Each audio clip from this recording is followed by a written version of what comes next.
फ़क़ीर साईं तव्हांजो नालो साईं? साईं मुंहिंजो मीर मोहम्मद फ़क़ीर मंगरियो। मीर मोहम्मद फ़क़ीर साईं कंहिंजा मुरीद आहियो? मुरीद पुनल पागारे इमाम जा। बिस्मिल्लाह, मुबारकूं अथव। ख़ैर मुबारकूं। ऐं तव्हां रागी बि आहियो, बिल्कुलु बिस्मिल्लाह समय ते ॻाईंदा आहियो। बिल्कुलु। तो असांखे अॼु कंहिंजो था ॿोल ॿुधायो? अॼु तव्हांखे असगर बादशाह जो।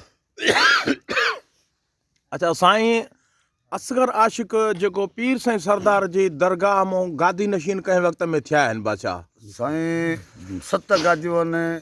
पहिरियों नंबर त साईं असगर साईं सैयद साईं अली गौर शाह बादशाह। सही अली गौर शाह हा बादशाह। ठीकु आहे, पोइ तव्हां काफ़ी साईं जी ॿुधायो। बिस्मिल्लाह।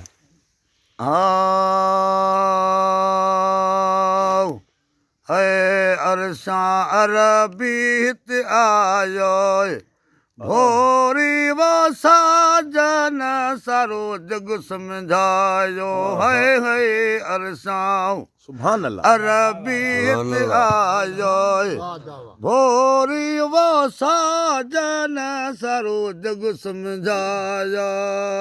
सुभान अल्लाह।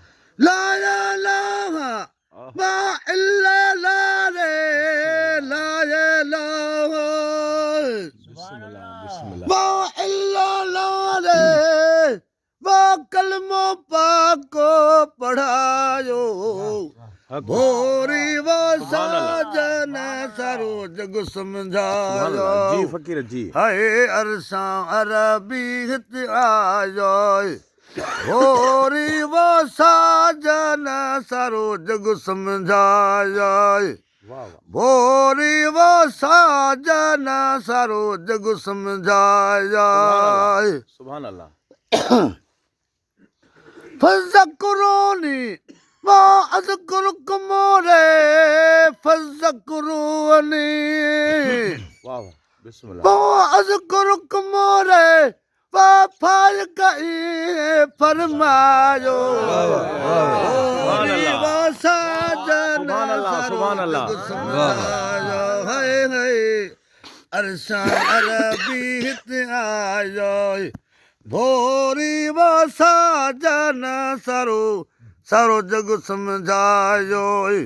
अल्लाह अरसां अरबी हिते आयो भोरी वो साजन सारो जग समझायो।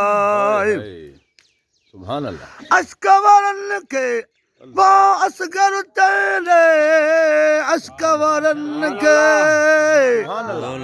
वो असगर तेरे वो मौला महबूब मिलायो भोरी वो साजन सारो जग समझायो। अल्लाह अरसां अरबी हिते आयो भोरी वो साजन सारो जग समझायो। अल्लाह।